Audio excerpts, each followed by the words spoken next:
Hey, everybody. Welcome to the Sharpen Podcast. I'm the co-host, Steve Van Diest, and it's brought to you by Acumen. It's a growth community for business owners and CEOs looking to grow and get to the next level, looking to start up, grow up, scale up, and even transition out. Today, we're going to talk about a couple things, but I'm really excited about it. We're going to talk about when your business is also your ministry, when your business is also your marriage. It's not just meaning you're married to your business, but also, gosh, it's you're at the end of your rope, or maybe not at the end of your rope. When should you go see a counselor, and how are those tied in? Well, I want to introduce Sean Taylor. He's a great member of the Summit team out here in Colorado. Sean, tell us a little bit more about yourself, how you got to this point today, and what you're doing. Hey, well, great to be here. Usually I'm the host, so I was about to say great to have you. No. So that's funny. Yeah. Sean Taylor, married to Angie Taylor. We run Cornerstone Christian Counseling. We have since '09 is when we opened our doors in Denver. And yeah, our goal is to help people heal, grow, and thrive, and by providing counseling that is both biblically sound and clinically excellent. And we love doing it. We love even helping people help people. And so we have a wonderful team and help supporting them so that they can support the people that come through our doors. And we have two kids and a dog, Coco, and we live on the outskirts of Denver. Okay, so Yes. I may have missed it. You started in Colorado. Yep. How many Yeah. therapist practitioners do you have, and where are they all located? Yeah, I started in downtown Colorado, then kind of moved to our offices surround Colorado. So we have six offices from, I guess, four around the Denver metro area, and then go up to Westminster, and then we go all the way down to Colorado Springs. Yeah, so also include Castle Rock and Lakewood, Arvada. So we kind of just surround the Denver metro area and then down into the Springs and then over to Florida. We have our first out of Colorado State office in just outside of Jacksonville in St. Augustine in Nocatee, around that Love it. area as well. Yes, you're essentially all the way in Florida and up and down. We call it the Front Range out here. You're virtually Yep. almost covered the whole Front Range. How many therapists do you have working for you? We have about 60, 65 therapist and yeah, and we see individuals, couples, families, and treat all sorts of Mhm. struggles that we humans come in with, from depression and anxiety, trauma and marriage struggles to parenting difficulties, all sorts, to even like getting past your past in order to have a better future. So Love it's that. not all just I'm trying to get over these traumas because they're bothering me. It is, I want to just be better in life. And so I want to get past the things that hold me back in order to progress forward, with all these other things that I want to do and accomplish in life, in my family and with my friends and individually or in my business. We also do business consulting as well. So kind of run the gamut. And our special sauce is just we do that from a faith-based perspective, Yeah. biblically sound, clinically excellent, but we see Christians and non-Christians alike. Excellent. Okay, so Yeah. you started not because you can find tons of counseling practices that are some nonprofit ministries and some that are non-faith based, and they're just a hmm for-profit business. You've got government assisted ones. So you guys, so when your business is also your ministry, why'd you Right. choose to start up that way, and how do you navigate business and ministry? Yeah, exactly. And it's a great question because a lot of people struggle with this. I mean, you could, from people that run a church to people that build cogs, and they consider the business to be their ministry, and so the product that you sell sometimes doesn't determine whether it's a ministry or not. Oftentimes it doesn't. We just see the ministry being we are serving God in the capacity that He has equipped us to serve people with, the talents that He's given us. He wants us to employ that and help people and make this world a better place, his kingdom come really in the end. And you could do that through a variety of different methods and means. I have a passion for counseling. I felt like God at a younger age said, "Hey, Sean, if you're not impacting relationships, you're not impacting the world, at least in the way I want you to impact it." And so, yeah, so even if you make cogs or you sell houses, you can still impact relationships through those means. And um, we see what we do as a ministry because we're ministering to people. And I decided to not create a nonprofit because actually I wanted the marketplace to test our product. Our product is to help people to get from where they're at to where they ultimately want to be. And if we don't do that, we shouldn't be in business, basically. Mm. And so the market kind of tests our services. And if we actually really follow through and help people to get to where they want to be. And so that's why I chose that. Also, I didn't want a board necessarily telling me what to do. Angie, we have enough arguments between the two of us. So yeah, so and we then have surrounded ourselves with really good people and good counsel, and because we need good counsel in order to make good decisions. And so it's not that we don't want a board necessarily. It's just that there's a lot of things that go along with Yeah. that. I will say we're trying to actually create a nonprofit on the side because we do want to also offer our services to those that can't otherwise afford it. So we're trying to, do the scholarship fund through a nonprofit. So I'm delving into that as well. And there's some benefits to that. But anyway, starting off with a business and creating a ministry out of it, your heart is in it, maybe Mm. even more so, consider it to be a ministry. You're praying about, God, what do you want me to do with this? Hmm. Through the specific mission that we have, of course, helping our clients heal, grow, and thrive. But then we have people on the team and we want to love on them. And God has a loving will for them and their lives, so they're part of our ministry, those that are on their team. And then also, what do you want us to do with the profits that come from our business? And how do you want us to invest that? And so it's we want to be impacting the world. We want to be kingdom minded. God wants to use all of our talents and in the various spheres of influence that we have. He wants to use all that to love Yeah. his people and love the world. So I think that's part of the mix why we considered it to be a ministry.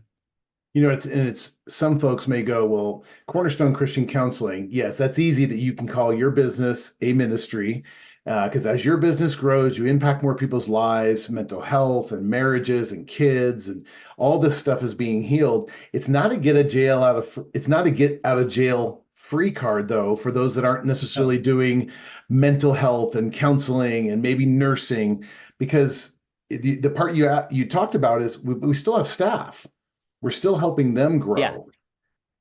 yeah, And I think yeah. that Frankly, yeah, sorry, we got a little delay there. Sorry about that. I was going to say, frankly, I think if you are a Christian, everything you do needs to be a ministry. And basically, like there should be a kingdom impact, and it's easy to consider your business to be a ministry if you're working with humans. And Mhm. I don't know of anyone that isn't working with humans. And so, if we're working with humans, we should be open-handed and saying, "How, God, do you want to work through me in order to impact them, the humans that surround me?" Yeah. And that's, I think, what creates a ministry out of whatever Mhm. you are selling. Yeah, I joke oftentimes. One of my former businesses was I was a mattress store owner. And so I would put Cornerstone Christian Counseling up at the top, and there's like these ministry businesses. Down below, there was like used car salesmen, mattress dealers, and maybe to be kind to our other professions, lawyers. We were on the bottom rung. But early on in my career, when I launched my stores, I had a mentor and educator come in and say, no, what you're doing is ministry. And even if you never share the gospel with somebody, never talk about Jesus or God, the fact that you're providing a great product, loving on your staff, and helping people sleep and rest, that's a ministry. And it really rewired my business and ministry concept and helped me put those together. Now, you mentioned Yeah. You mentioned, okay, I didn't want a board because I don't want to fight with a board all the time in nonprofit, but I get a wife and I get a wife to fight with because you're co-founders. You guys are both powerhouses, both great leaders. So you have a business and a ministry, but you also have a business and a marriage. How do you Yeah. navigate working, founding? And when you started, your babies were babies, your teenagers were babies, and now they're Yeah. teenagers. So this whole change over the last 15 years of running your business. Tell us about business and ministry marriage. Yes. Yeah. I guess I'll say throughout the years, I mean, there's blessings and then there can be what seem to be curses. The blessings are, I mean, you know how to work with each other. Um, well, I shouldn't say that. We had to learn how to know or learn how to work with each other. We learned just like we had to learn how to be married with each other. You know, when you get married, you find out who you married. You date and then you propose to the person who you think they are. You think you know them and then you marry them and then you find out who they really are, especially throughout those first couple or to 5 years. And then you got to figure it out. How do we actually work with these idiosyncrasies that we have that we didn't see at first? And how do we actually deal with the struggles now of life that are at in this stage of life? Of course, when you're dating, oftentimes you don't have kids, and then you make kids together, and then you got to learn how to actually be parents and learn what that brings out within each of you. So the same thing went with marriage when we stepped into uh, that area of life.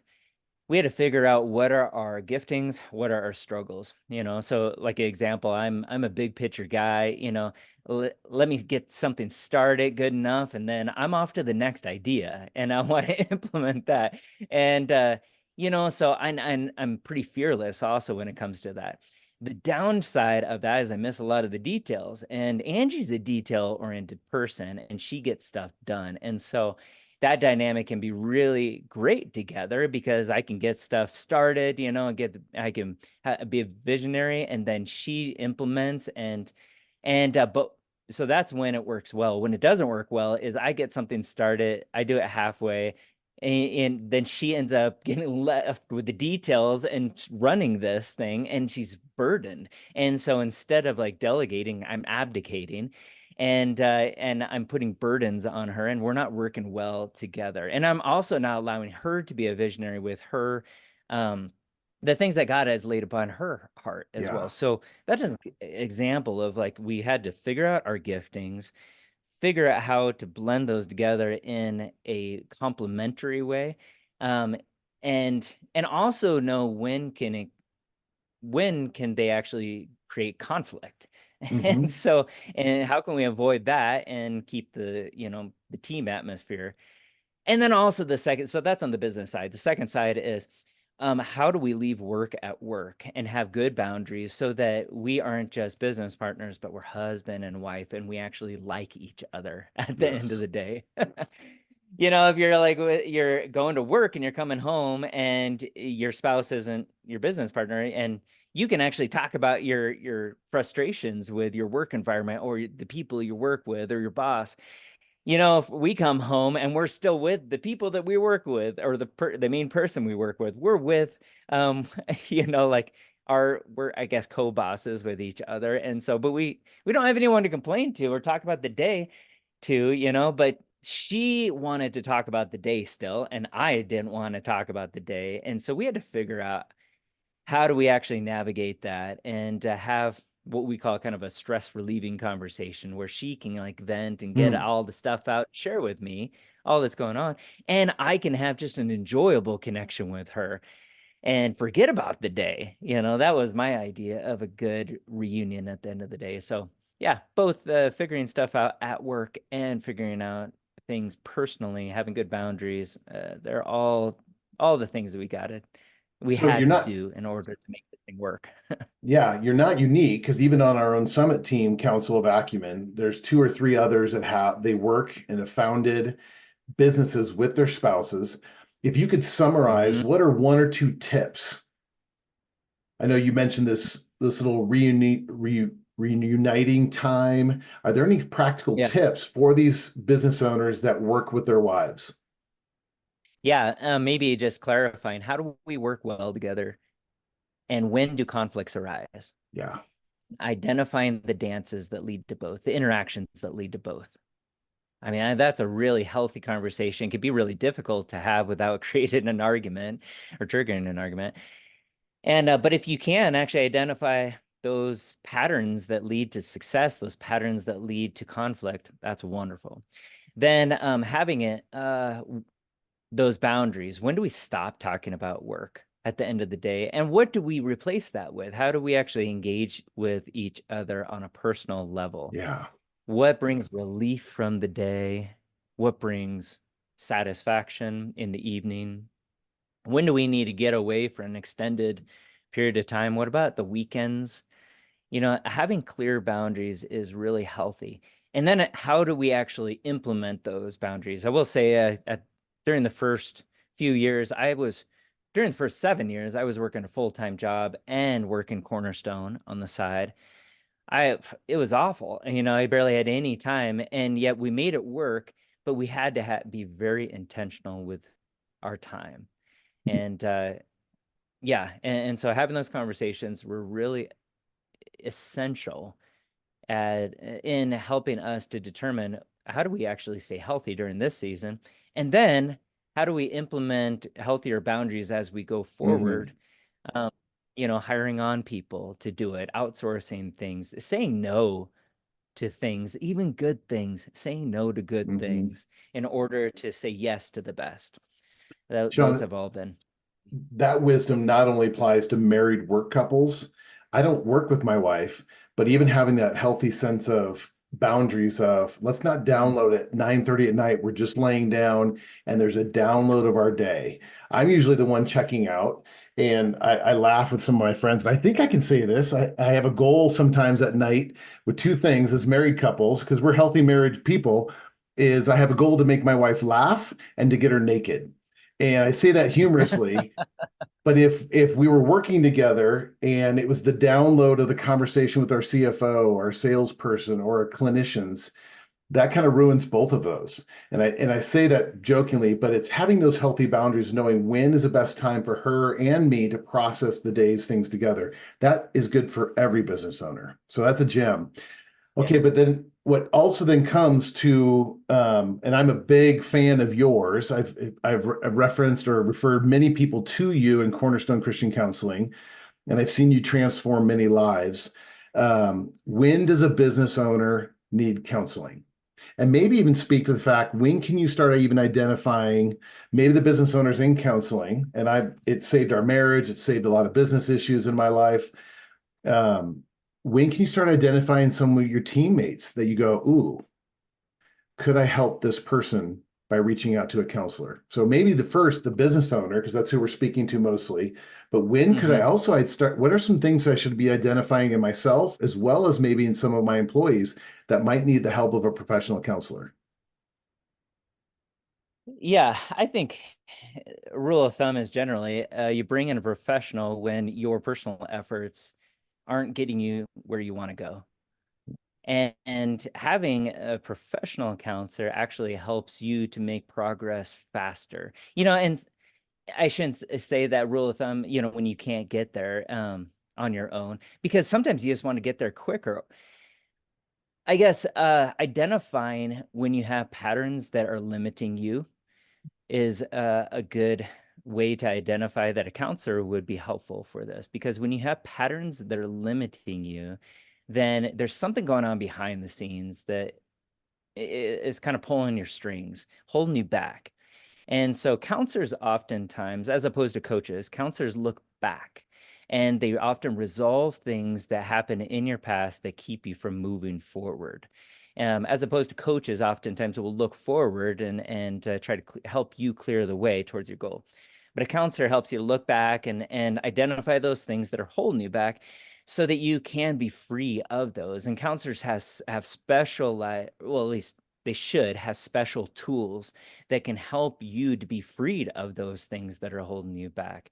Um, sometimes things that happen in our childhoods, the way that we are raised, sometimes our personality traits or just our genetics, um, actually just predispose us to doing certain things that hold us back. They can predispose us to anxiety or depression. They can predispose us to fear or not Mhm. following through with certain things or thinking that we're the victim or just not excelling to the point that we want to. We see these people that we want to be. We have an idea of who we want to be, but we're not being that. Why Yeah. is that? Oftentimes it is for the things that are within us, that are from our past, within our bodies, that need to be relieved. Yeah, so we hear in our council often, and a lot of us are in counseling. It's normal. You've helped us normalize it. So a lot of them are like, Sean, it's good to have a counselor. I've always heard this saying, it's good to have an M&A person on your peer advisory team and a counselor. An M&A person tells us Yeah. how we can buy and sell companies and get ready for sale. But a counselor having you on the team has really helped us all become healthy because we started identifying triggers. Today we heard things like, well, I'm just angry, or I'm nervous, or I'm fearful, and I'm just so emotional. These are high level business owners, yet we're all going through. And so those are some good things to be self-aware to go, maybe I should call Sean and his team, and I'll Mhm. let you share more of where we can find you. But you can also do it online. You do it in town in Colorado. You can find it up and down the Front Range, but you guys also have online counselors. And Yep. then identifying it in other people, that's a little harder because there's probably some HR rules and laws to say, hey, you need a counselor. And I don't know those laws and Oh, yeah. rules. Yeah, I mean, you can always be a friend. I mean, and say, hey, I've been seeing this a lot in you, and like going to counseling for me has been helpful. I wonder if it would Yeah. be helpful for you. Like in scripture, Jesus talks about taking the log out of your own eye, then you can see more clearly how to help your brother take the speck out of his eye. And if we come to our friends and our colleagues and even our employees with that sense of humility that I've been in a similar place as you, and I Mm, work through it in this way, it might help you too. I just wanted to throw that out there, that can be really helpful, and it's delivered with care. When you get into I guess the snare is, kind of just telling people they've got problems and they need to go see a counselor. yeah. Nobody wants to hear that. But most No. people appreciate care and love and consideration. And, you go out for coffee with them, you go for a walk, I don't know, and just have a quick, even Zoom meeting, and you can talk about life and just saying, hey, I've just been seeing this in you. I really care about you. And, Mm. this helped me. It might help you too. That last little section's gold because we're dealing with people and we all carry stuff. And when you put people in a room together or in a Zoom together or in a workplace, our stuff just interacts because we're taking it from other places. Well, bonus question: how have you been sharpened lately, challenged lately, and inspired lately? Wow. Well, I guess how I've been challenged lately is, actually, this past year, the guy that I went to see for counseling, he actually left town, and I would go to see him periodically, and just really appreciated him. We counselors need counselors, Yeah. and actually, I've struggled with depression throughout my life, off and on, and I've been in about these past probably week and a half. And so I've been tracking it and thinking, okay, when do I need to go see a counselor? And I've been reminded about how much of a struggle actually it kind of is. There's something you got to humble yourself and just and ask those tough questions, and then have certain. And one of the questions might be, am I even open to actually investing in myself, in taking time and money and putting it towards making myself more free from this? And then knowing, when do I need to actually step beyond my personal efforts and incorporate somebody else into it?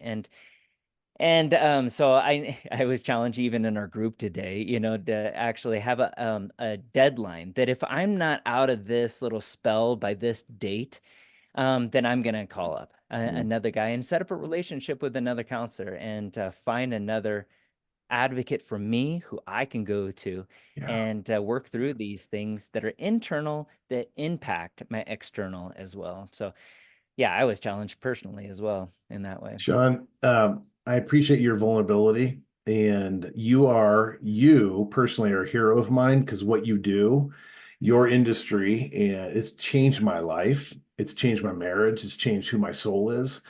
And so, one, I'm super grateful. How can our listeners find you in Cornerstone? Yeah, it's easy. I mean, you can call us up if you're in Colorado. Oh my gosh, I just gave Angie's phone number. That wasn't, we're gonna have to We'll have to delete that bleep that out. one. Yes.